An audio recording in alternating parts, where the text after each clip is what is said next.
Hey, what's up, YouTube? It's Kevin and Makael. My ass is sweating after just recording a video with this bitch. When I say we was arguing and broke this motherfucking bed with the framers on, we went the fuck in on this video. Now we talked about the voting situation, George Bush and Kanye West. We talked about For Color Girls, how it compares versus Precious, and you know whatever, fuck you, bitch. We just went in on this video, and we also talked about Latavia Robinson on The Real Housewives of Atlanta. And this bitch had the nerve to sit there and try to talk that shit about Latavia, but like you always say, I got your back, B. I got your back, Latavia. I had your back, and that's why I'm sweating. And you deserve. And you know whose back I had. And you owe me an interview on the Skorpion show, baby. Back I had. Okay. Because I don't play no games. And I don't play no games. When you come for B, you come for me. No, fuck all that bullshit. Last night you came for B, hey, and therefore it's her story. Like I said, it's her motherfucking story. I don't appreciate it. Fucking story. You know what? It's her story. Fuck her and that story because I'm tired of hearing it, okay? I'm going to keep on telling it. All right. Latavia, it makes you who you are. Yeah, it does make her who I is. And that's why she's sitting there telling me. And you know what? I ain't got to tell you. I already argue with you, girl. Roll these motherfucking credits, bitch. Bye.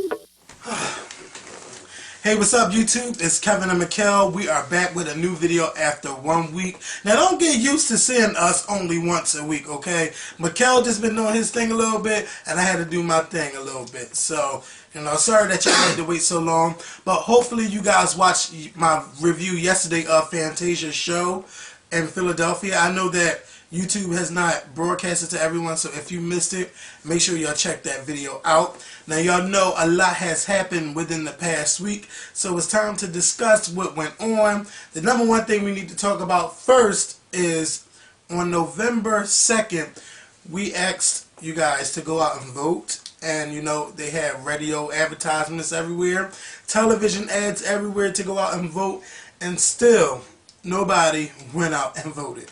So, you know, Republicans lost, they won a lot of seats. It was in the Senate, no, it's the House of Republicans. You know, they won a lot of seats because the Democrats did not go out and vote. And Barack Obama and Michelle Obama went out and asked you guys for your support. And no one went out and did a damn thing. And I don't understand how we can watch Dancing with the Stars and watch all of these shows where American Idol. Yes, where it requires you to vote. And you go out and vote. But you can't go to a poll around the corner and clicks a couple little buttons. But not even that. We can stand in line for Trey Songz and for Chris Brown's concert. Right. And Fantasia. Beyonce and Fantasia and Rihanna. But like I said before, I don't know if I was telling you, but every time I've been able to vote, because my first time voting was back in 2008 when I was actually old enough to vote, because back in 2004, my 18th birthday came after the presidential election, so I had to wait until 2008 to vote. But that's neither here or there. The point that I'm trying to make is every time that I went out to vote, I never had to wait in line. It was always sign your name, go up and vote. It was never a long line. So I don't understand how some people can stand in line for an hour or two for 106 in Park or for a concert, but they can't stand in line or sometimes not even in line and go and vote, which voting only takes about less than a minute if you know who you're voting for. Because I went in that booth and click, click, click, click, vote. Mm-hmm.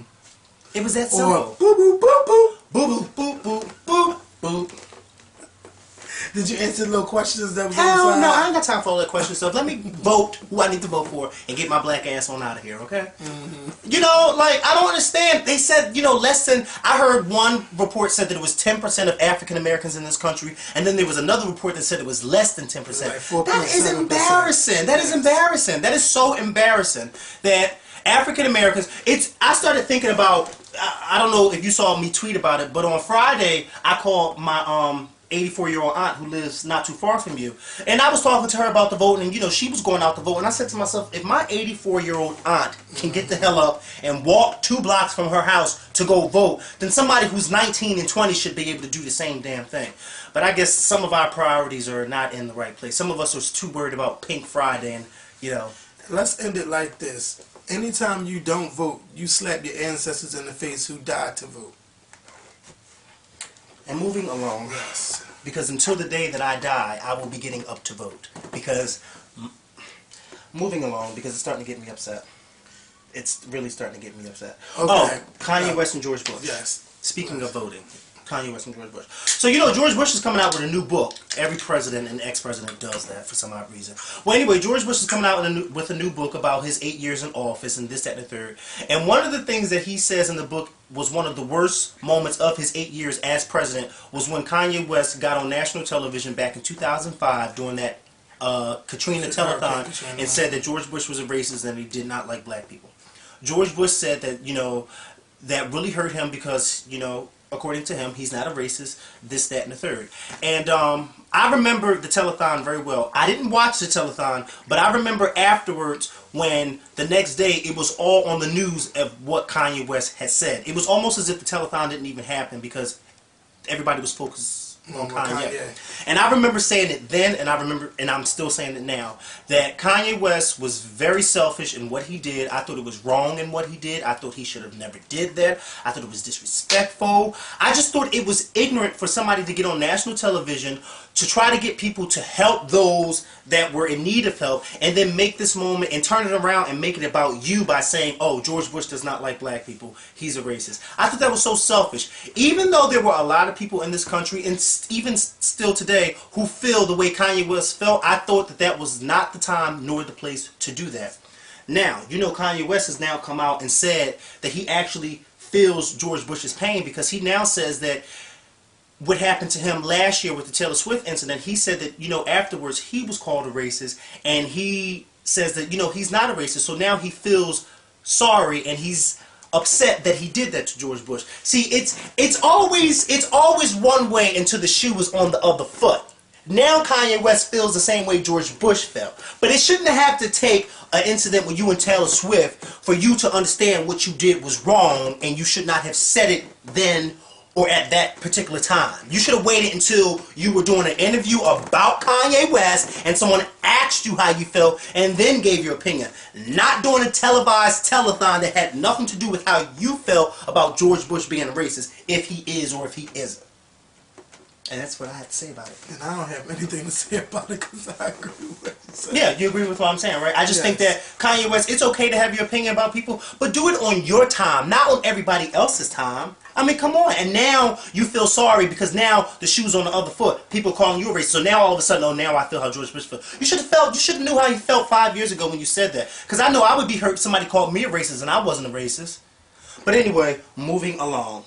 Because you know how I feel. Congratulations to Taylor Swift. I'm going to say Taylor Tiff. Because Taylor sold 1,047,000 copies of Speak Now.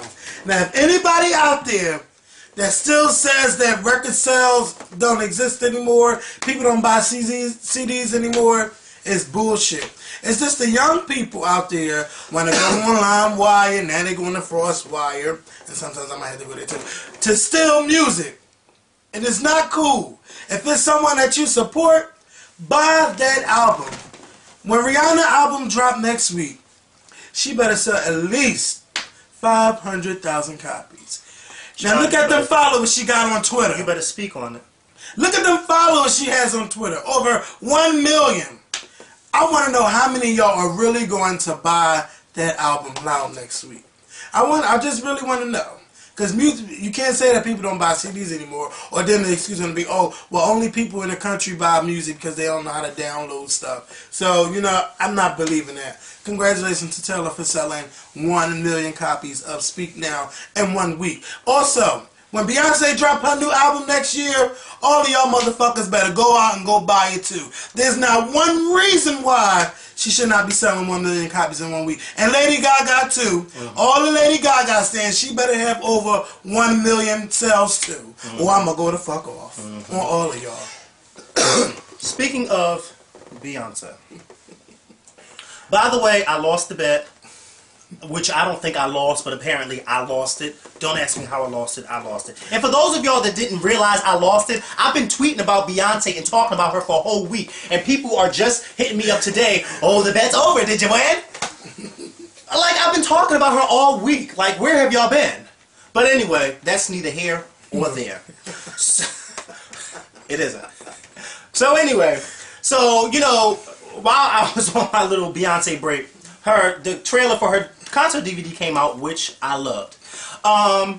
And so everybody was excited about that. And then either today or yesterday, probably yes, I think it was yesterday, they released the audio from the concert. And it's on, if you want to hear it, you can go to BeyonceWorld.net and you can hear the audio of, but it's only previews. It's not the entire performance. It's only like a few seconds of it, so you can hear. And I listened to 11 minutes of it because it went through every song. And I listened through to the whole video. And I have to say that I was somewhat disappointed.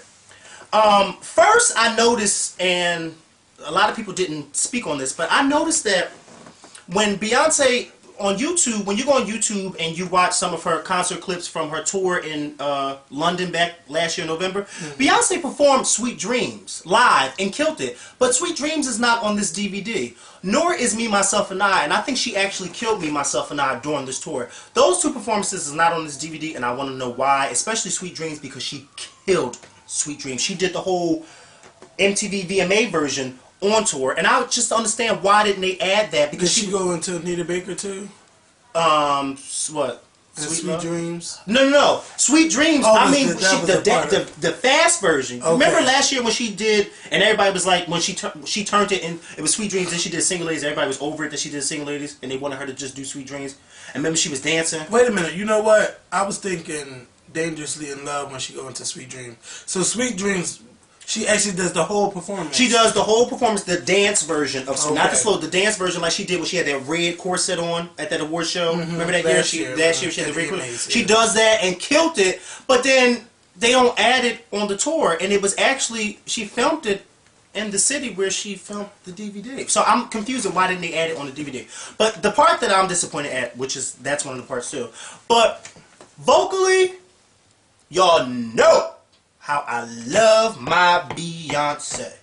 But I did not hear not one wow factor as I was listening to that audio for 11 minutes. I just kept saying to myself, nothing's giving me chills as I'm listening to this. Like, I can give it to B, because this Get Me Body performance that's on this DVD, she actually did it live. And you could hear that she's doing it live because it's actually slower than the pre-recorded where it's faster and upbeat. So I give it to her for performing that song live, but I started listening to it and I was like, damn, I would have rather heard pre-recorded it, because it's like, it's not, it didn't give me my life. I didn't say, oh my God, Beyonce, I can't wait for this DVD out. I was just like, oh my God, is this it? Like, maybe I'll get that life when the DVD actually comes out, but I have to be honest, and you know I'm honest about everybody else, so I have to be honest about my girl.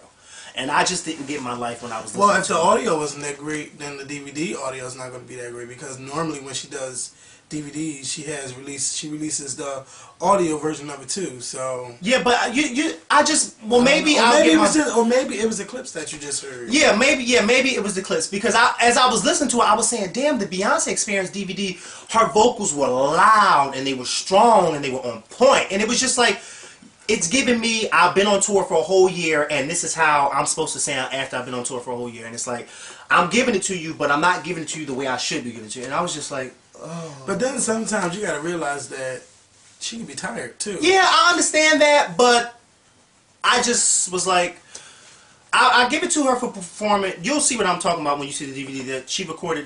She did Get Me Body live, because you know usually she don't do Get Me Body live. That's all. Well, you know what? That would make a great birthday present, Makael. It would make a great birthday present, but my birthday's after the DVD comes out, so I have to buy it for me. Oh.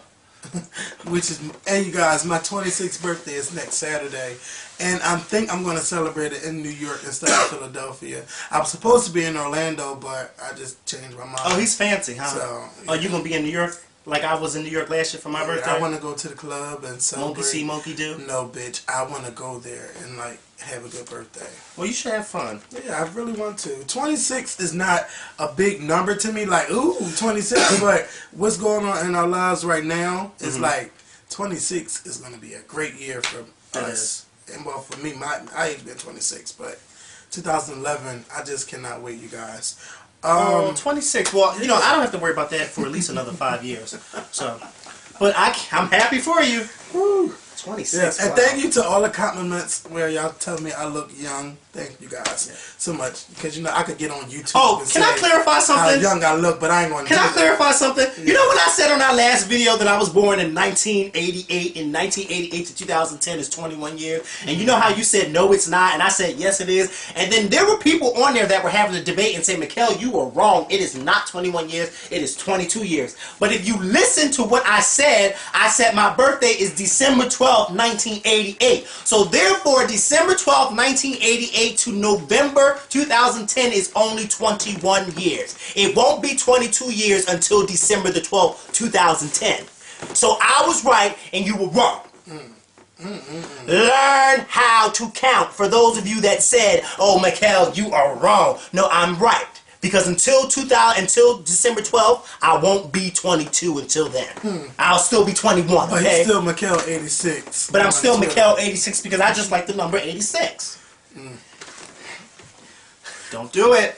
I was gonna say, well, why not Makael 69? I heard you like that number too.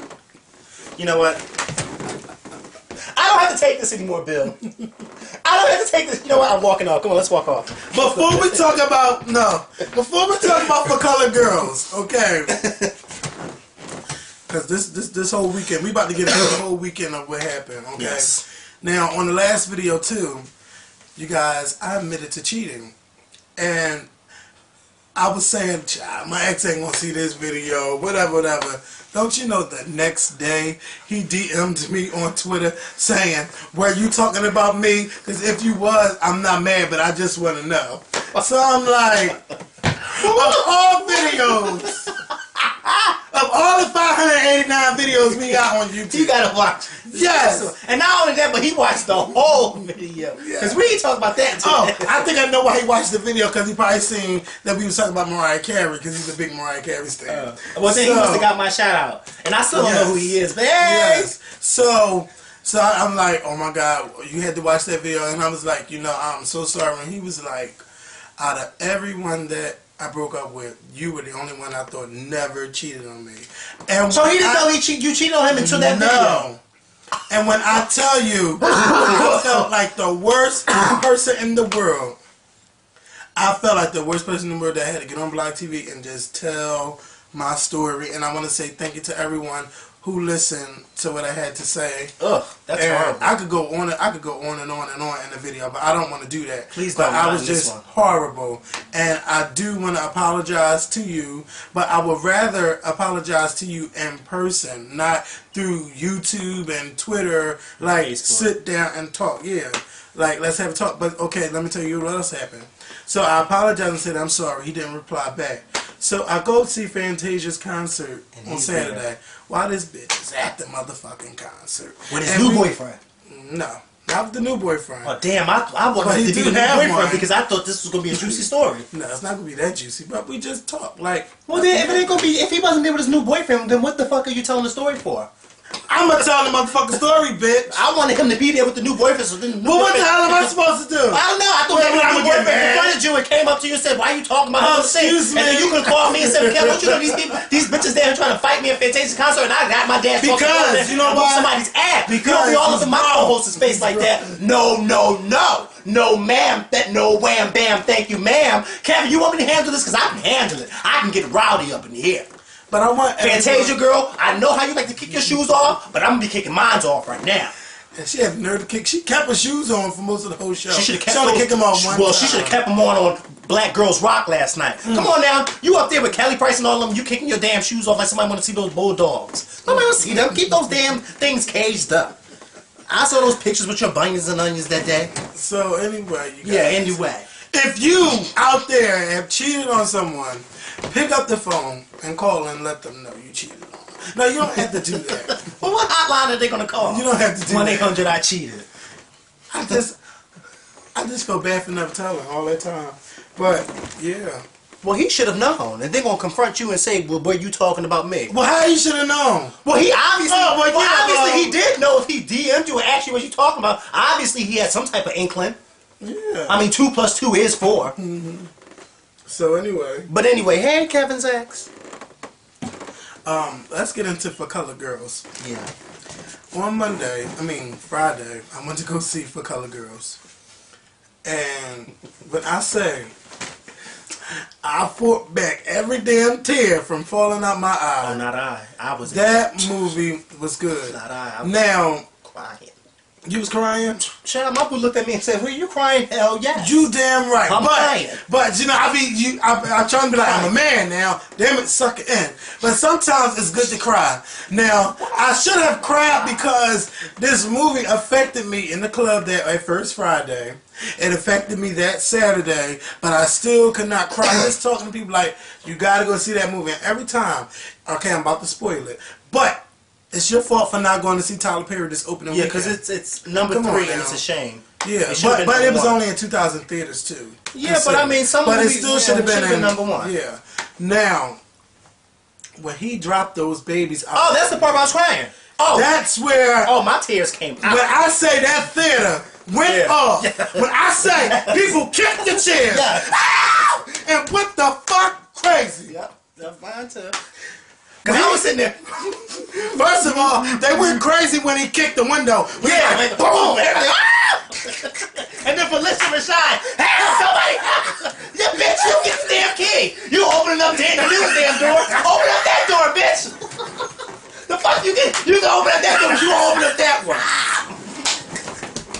She want to use her key for everything else, but she want to use it for that. Oh my God. Hell. And Janet Jackson's stink ass attitude sitting in that car. Oh God. She's like, it's your damn fault. Take her the hell home. She's like, is these doors locked? Yeah. Fuck these doors. Okay. Now look. My favorite, I'm gonna give y'all my favorites that's on screen. And Janet, she was cool, but she reminded me of Why Did I Get Married To? She was a bitch. I loved Kimberly Elise, definitely deserve an Oscar nomination. Yes. Anika Noni Rose, Loretta Devine, and Tandy Newton. Like, Whoopi was cool, but everybody can get nominated for an Oscar to me. Whoopi's character was a mess. No, I mean, it was good, but it was scary because there are people out there that are really into their whole... And she was a hoarder, too. And knew that one of her boxes had been moved. You moved my box. How the fuck... How can you tell? How can you tell with all these damn brown boxes in here? You moved my box. How do you know she didn't just add one the hell in there? You talking about she moved one, you coming in with 2 more boxes. Oh, my God. That movie was just good. I just wish I would have known Felicia Rashad's character more, like why she where she is today. Well, at that point in the movie. But remember when she was talking to Tandy, she said that she was you. Yeah. So I mean, she gave us a little insight of who she was. Basically, she was there. She was once where Tandy's character was, and she got out of it, and of course she became this nosy woman because she didn't have no man no more and nobody was going to be with her, but I mean, I think that I loved how they showed each woman knew each other in some way. And like you said, I said the same thing too. First of all, Loretta Devine stole my heart in that movie. Her character was so realistic. She played her character so good. When Loretta Devine acts, it's not even like she's acting. It's as if she's really in real life. And she nailed it. She stole my heart. Kimberly Elise, if she is not nominated for an Oscar, something is wrong. Something is wrong. If I had to choose one actress in that movie who deserves it, it's Kimberly Elise. She really grabbed me. And the part that really touched me, of course I was crying when, the guy killed the kids. But the part that got me was when Felicia Rashad came into her apartment and was telling her, like, look, you need to take some responsibility for this too. And I think that's when a lot of people say, you know what, she's telling the truth. Because you had an opportunity to get out and you didn't, and you allowed this to happen. You allowed this to continue to happen. But the part when Felicia Rashad grabbed her and told her to breathe, and she just let out that, like, I was just like, oh my God, like, this woman is killing me, and I'm loving it at the same time. I'm so sad. But Kimberly Elise is really good in that movie, and she deserves an Oscar nomination. She really does. And I loved how it was kind of, you know, they was doing the, I don't know which part of the movie where they add the poetry, but it was like when they was telling their stories, I think it was the poetry. Yeah, yeah. But you couldn't even tell. Yeah, like I love, especially when the young girl was at the ballet class and she was talking about how she lost sex. I mean, gave up her virginity. Yeah. I love that part in the movie. Anika Noni Rose when she was in the hospital when she did her that one. Sad. That's her Oscar nomination right there. Yeah. But just like every time I seen her on screen, she just lit up the camera. Like she is someone that I really want to meet and like hang out with. She's a really good spirit. Yeah, I love her. Really and Loretta Devine with her old ass. I couldn't believe that guy did that to Anika Noni Rose. Oh my God, that was horrible. That was hard. My heart literally sank in my stomach when he did that to her because it was like she was a little hesitant to even, you know, start something with him in the beginning, you know, and then he convinced her to trust him, and she did that, and then he turned around and did that to her. That was horrible. And then I started thinking while I was watching it, there are so many women who have went through that before, you know, in their own homes, and then turn around and get raped like that in your own house. Crazy. That was horrible. I just felt so bad for her. Janet Jackson's, her character was a B-I-T-C-H, and Loretta Devine let her have it in that office. She's like, ain't no color up in here. Tacky than you. Just tacky. Everything's tacky. How you open this damn door? Yes, you better go on. You better go on. Oh my God. And then, okay, you know they went off and they was like, well, what about Rihanna in the cover? That's never going to work. No. That's not what she said. She said that's not going to work. That's never going to work. She said that's not going to. They asked her, well, how about, but did you notice, I noticed something, everything kind of coordinated with each other, because remember, Janet, you remember, in the original play, none of the women had names. They were all identified by their color. Yeah. And Janet's color was red. And then I started thinking Rihanna and the red hair. And I was like, oh, they threw so much shade at her. She said, oh, that's not going to work. I said, yes, Miss Rihanna can sell no price. She can't even sell an album. Talk about let alone a magazine. Janet threw some, but mind you, it was like the way Janet said it. She was walking away, and she was, oh no, that's never good. But I said, bitch, if you don't, because if she just said Beyonce and she just said that, I'd have opened that fucking theater. Bitch, don't do it. Don't you fucking do it. Oh my God, that movie, you guys, is Tyler Perry's best work. I really hope that he scores a Best Director nomination, even if it's not from the Oscars, from the Golden Globes. This is the type of movies that he needs to learn how to do himself. And I really hope that when Tyler comes out with a new movie, after the Medea thing, because he got another Medea coming out, but after that Medea, let's get away from the black woman done wrong, black man comes saves her, they get married, have children, the end. Give us like a comedy. Give us something other than women being hurt. But he's given us so many comedies. But it's always been a woman that's been hurt. And it's like comedy drama. Give us something different. You know what? I want Tyler, and I would love to be in one of his movies, but I want Tyler to now give us a movie where the woman is not the main focus, but the man is. Give us a movie from his personal experience about a man being raped and how it is where black men are too ashamed or you know, bored up that you don't talk about stuff like that. Give us a movie like that. And I think he touched a little bit of it in Why Did I Get Married? And For Colored Girls? For Colored Girls, where the black man doesn't identify as being a gay man, but he's just a man that loves to sleep with men. Other men. And there are men out there. But there are so many men that are like that. And they will never agree to being gay. And when he said that, when the guy said that in the movie, I kind of chuckled because it's like, you know, so many guys that are like that. I'm not gay, but I do like to sleep with other men. Well, I do like to get my dick Or I do like to get my penis sucked by other men. But I'm not gay. No. Don't you dare call me gay. Dare call me gay.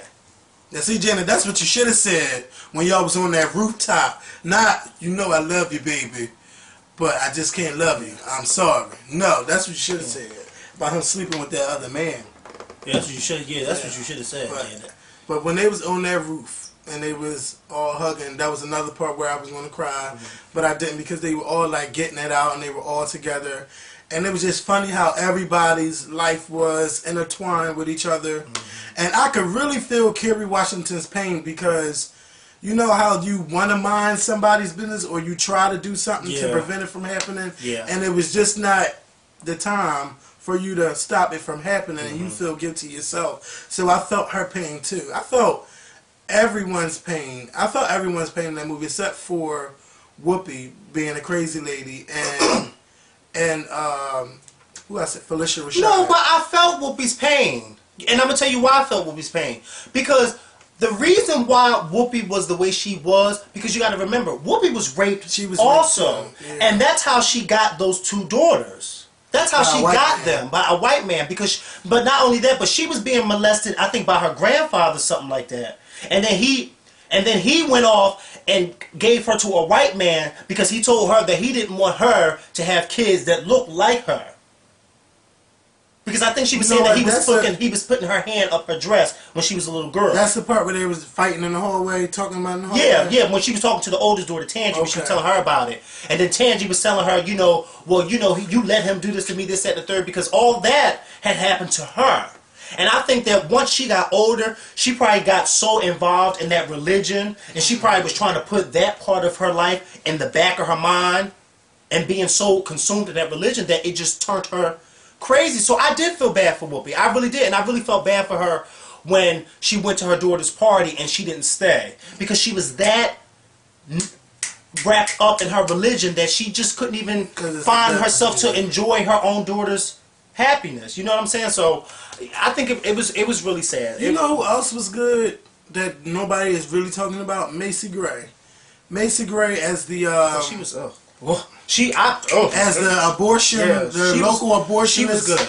She was really, really good in that little 5 minutes she was in the movie. She was good. It was very convincing too.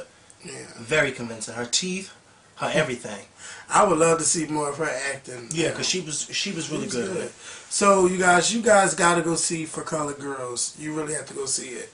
And if you want to ask me, Precious or For Colored Girls, I think that For Colored Girls has more over Precious only because you find out more about other people than just one family and Precious. It does. But Precious was about that one family. I know, but it kind of. I don't think you can compare the two because there's no comparison. One movie was focused on how a young girl was being abused by her family, and For Colored Girls is about more than one woman who has more than one story, and I mean, so you can't really compare the two. They both were great movies. They were both great movies, but I think it kind of does something to. They both are great. I think because we don't get these kind of. First of all, no, we don't. So we don't get these kind of movies. To Tyler Perry and Lee Daniels and to all those other directors who are out there trying to make movies like this, because we don't get these type of movies. So you're right, but I think that to compare the two is like you can't. You shouldn't. But I mean, for me watching it, it kind of like lessens Precious to me. No. To me. But how? How can you say that? Because that's just how I felt. So wait. So how does it lessen Precious? So what about Precious makes you feel as though Precious isn't on the same level as For Colored Girls? What makes me think that? Okay, first of all, we've seen how she dealt with rape, and her father and her mother was just. They just really what's the word I'm looking for? Abused her. Mm-hmm. And For Colored Girls, we get to see more of. We've seen one rape victim. We've seen a girl in a movie who's ashamed that she was pregnant, so she go out and get pregnant, and the family has more problems because they all dealt with being pregnant or being raped. One is a sex addict and can't get over not having sex. Then we have a bitch and let me go ahead. No, but you're saying what I said. I said the same thing that you're saying. I said the difference is the Precious is about one family and one girl's story about how she was abused, where For Colored Girls it was multiple stories. So it's like you can't really. I wouldn't say that Precious is less than For Colored Girls. I mean, because it's not on the same level. Now, if Precious was about Precious and a story about all the other girls in her class, then I can understand where you're coming from. But I don't really understand where you're coming from. Yeah, but I just feel that. Well, point blank, I feel that For Colored Girls is better than Precious. Okay. Being from that, it's still the same Oscar time. Being that the movies came out the same weekend, I just feel that For Colored Girls is better. To me, they both were great movies. Yeah, they were. I'm not saying that they're not. I didn't say you. Well, you kind of did say that, but I'm saying like lesser, lesser, you did. Don't say you didn't. Color Dress is better. I just think that they both were great movies, and Gabby Race to the Bay deserved that Oscar nomination. I ain't saying she didn't. But you didn't. Never mind. I ain't saying she didn't either. How you doing? Do it again, moving bitch. along. Yes. Moving along. Okay, now, in a nutshell, if Fantasia is in your fucking city, go see her. Now, going to last night, where the moment that we have all been waiting for. Yes. Okay? Because this is where it's going to get heated. Okay, so. So last night, the Real Housewives of Atlanta came on. Fuck everything else that went on. No! The main thing that went on was Latavia. Because I didn't watch the whole thing. Well, I did. Because I was watching Fantasia. Okay, now Phaedra. Phaedra! Fucking Dra. If I was you, fucking Dra. Fucking Dra. You should have never been on this show. You don't need to be in nobody's fucking business until you handle your shit, okay? Can I just say something real quick? Fucking Dra.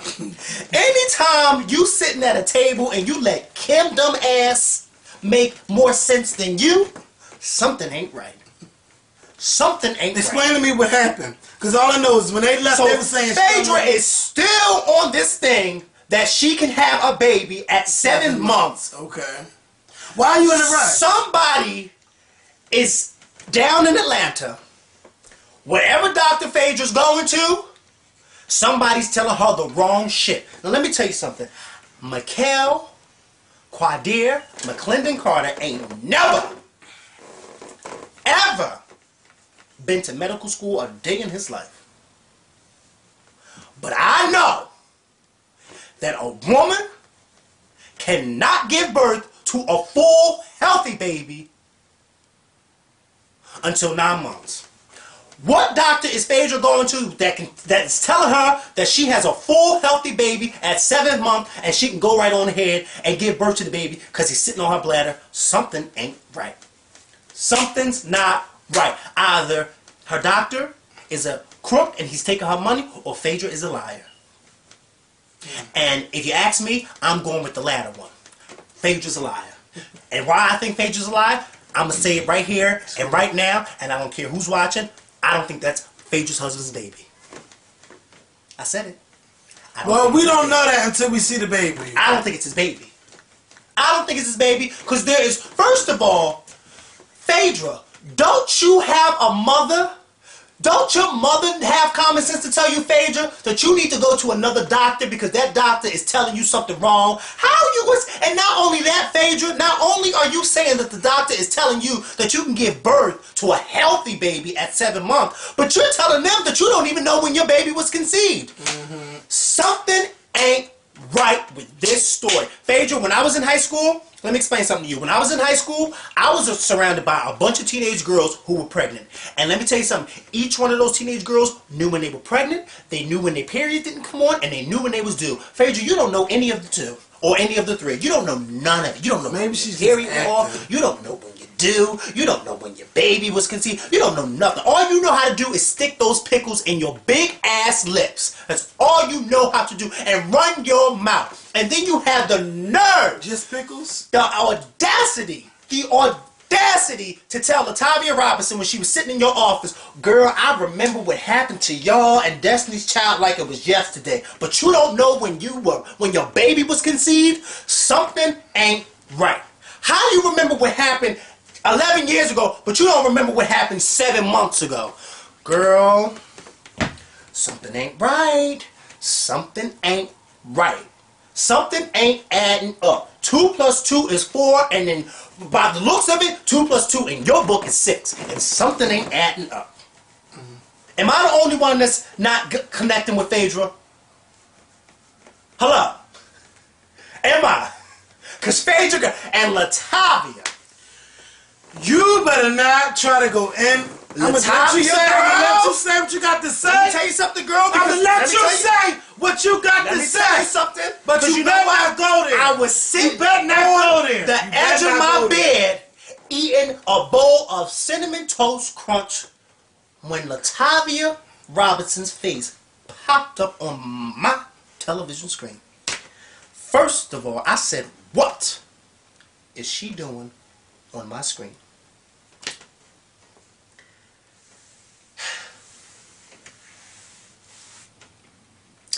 Then she had the nerve to go into the story of how she is trying to get herself together, trying to get herself into the industry, trying to do her thing.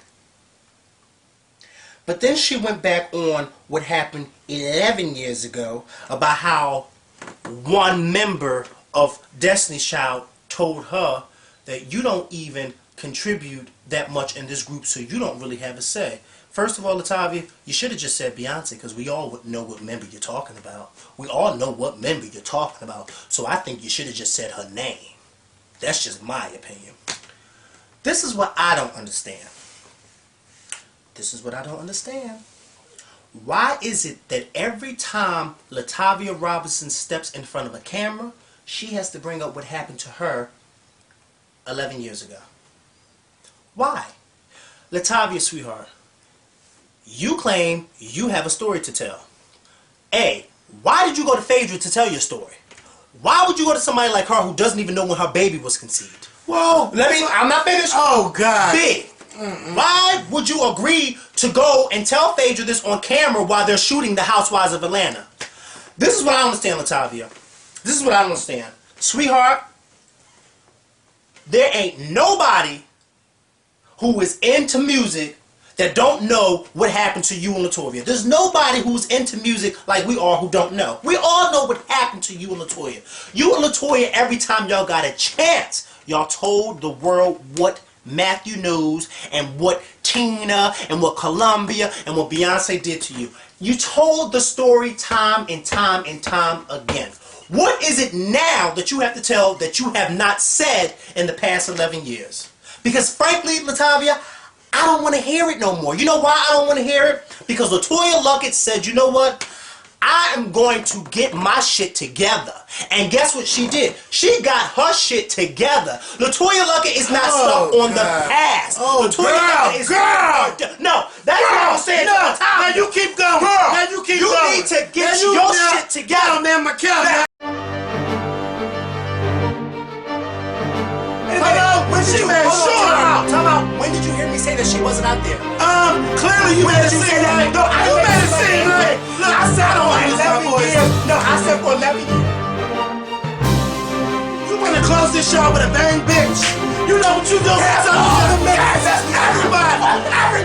on that mother, and Michelle and Farrah too. You have answer lines. You have all of them and tied to, and you better stop all them bitches. You don't want to stop. Yeah, Beyonce was just as shady as her father, and I never said that Beyonce was sweet as pie. But then it was 1990 fucking 9. Bill Clinton was president. So.